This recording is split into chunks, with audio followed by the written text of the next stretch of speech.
The comet roared with its flaming tail right through the valley, across the forest and the mountains, and then disappeared again over the edge of the world.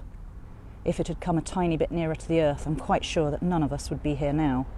But it just gave a whisk of its tail and swept off to another solar system far away, and it has never been seen since. But in the cave, they didn't know all this. They thought everything had been burnt up or smashed to atoms when the comet came down, and that their cave was the only thing left in the whole world. They listened and listened, but all they heard was silence. "Mama," said Moomin Troll, "is it all over now?"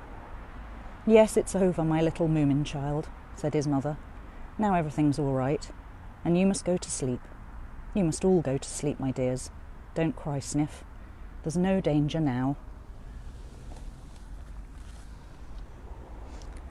That was from Comet in Moominland by Tove Jansson. Moomin Mama is like the archetypal protective mother. She's unruffled even as the world appears about to end. Luckily, being a children's story, the comet doesn't strike the Earth. Moomin Mama doesn't actually do anything, at least not overtly, but she has an aura about her of just making things all right. Like her, I want to be able to make things all right for my children. That instinct propelled me to stop making work in the studio 3 years ago and launch on the trajectory of planning a worldwide artistic collaboration to raise awareness of biodiversity loss. This crisis is no comet or meteor, and it's not a matter of sudden death, but a creeping death. It's invisible, but it does threaten the foundations of our world. So the walk I'll make today is going to reflect some of my thinking over those 3 years. Not just the negative, hopefully, also some of the positive. I'll use readings from literature, some fiction and some factual, and I want to conjure up a complementary landscape to the one I'll walk through. Though many of them are going to refer to my native England, the idea is that this landscape here is representative of many others across Europe and the rest of the industrialised world. They've undergone similar transformations, and I hope that the readings will provide new ways of seeing it and thinking about it. So, see you at the next stop. This area has been picked for a rewilding project because of this principle of Brandmans Law, where you sort of save the things that are most important to save first. And of course, biodiverse ecosystems take many years to evolve and they can't just be established from scratch. But when you think how low we've sunk in the past 70 years in terms of biodiversity, you realise that some radical thinking is needed, and not just rewilding the most biodiverse places that we've got, but also starting to rewild more of our land. But I'll talk more about that later. Just to introduce you to the 2 totems that I brought with me today. Tasha and Zach, they represent, and here they are in the forest with me. I've pretty much got away from the sounds of Aarhus now, and I'm going to carry up on towards Moesgaard and the more sort of open agricultural land up there, and come out of the woods. In East Anglia, they call unkempt and unresolved corners of the land muddles, and it was the post-war unmuddling of the landscape, the concerted drive towards tidiness and efficiency, that marked the turning point for the barn owl. Almost everywhere the green lanes and road verges were overmown and drenched with chemicals. The pastures were converted to arable and the stackyards to silos. The barns themselves were flattened or made into smart houses. Many of the owls were flattened too, hunting along old routeways that had suddenly become major roads. By the 1990s, the UK population was down to less than 5,000 pairs, about a third of the numbers half a century before.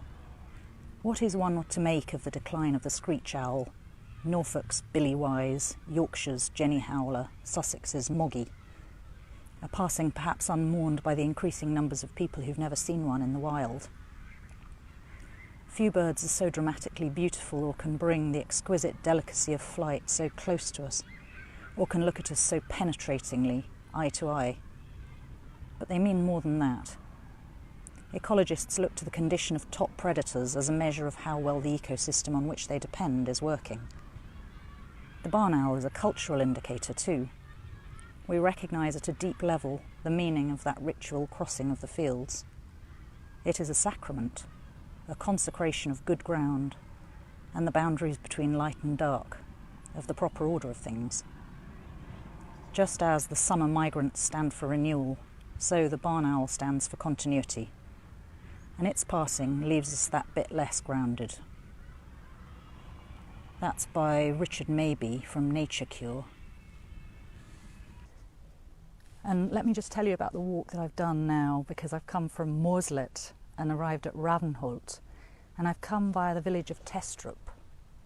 And as I left Moorslet behind, I could hear the thump of heavy machinery, and as I got closer to Testrup, I could see sort of land-moving machinery and a mess on the earth, basically. And so it seems that a bypass is being built that will bypass Moorslet, and it's going to lie right outside the village of Testrup. And as I came into Testrup, well, first of all, I came past a modern farm with great silos, and there was a dog whining out the back that needed letting out of his kennel, and huge kind of warehouses and silos. And I thought, I don't want everybody to think that I'm completely against modern farmers. It's not that. It's just that the scale of this production just doesn't feel sustainable. And I came through Testrup and I didn't see a soul, but there was a højskole there.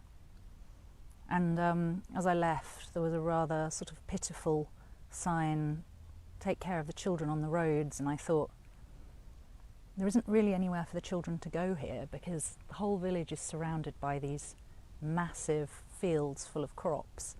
And the roads are fast roads. They're really a bit dangerous to kind of walk along or cycle along if you're a small child. So the children are kind of stranded in this sea of agricultural land. And then I heard the thrum of the power lines as I left the village. The only hopeful sign as I came out was by one of these enormous fields. There was a 1 metre strip of wildflowers that had been planted for the bees. Following the Cretaceous tertiary extinction credited with the dispatch of dinosaurs and the mass extinction of forests across the globe, fungal abundance surged, fueled by an abundance of dead woody material to decompose. Radiotrophic fungi, those able to harvest the energy emitted by radioactive particles, flourish in the ruins of Chernobyl and are just the latest players in a longer story of fungi and human nuclear enterprise. After Hiroshima was destroyed by an atomic bomb, it is reported that the first living thing to emerge from the devastation was a matsutake mushroom. And that is a reading from Entangled Life by Merlin Sheldrake. I got slightly entangled with a bypass on the way down here, but I managed to make it, and I'm now right in the centre of Aarhus, outside Loop Food Labs. And in there they are growing fungi and microgreens, and they're also involved in fermenting experiments, fermenting grain to try and, if I've understood correctly, produce umami, which is the flavour or the scents alongside sweet, sour, salt and bitter, which gives us the sensation that we've eaten enough. And meat is rich in umami. So the idea is that by fermenting grains and so on, you can start to make other food more satisfying that's got less meat. And the same in terms of growing microgreens in a controlled environment is happening in a disused air raid shelter underneath London. And there they're also trying to feed the city from within the city. In recent weeks, I've also visited the rooftop farm Österå, and also Øenshave, which has newly opened on Refshale Øen.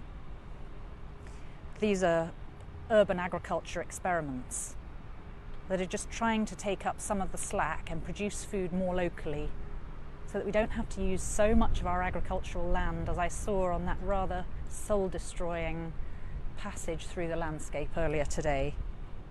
Of course, it won't be possible to produce all of a city's food requirements from such projects, but it does help. And it feeds the urban imagination too. It gets people to think about how their food's produced and how this can be integrated with how they live.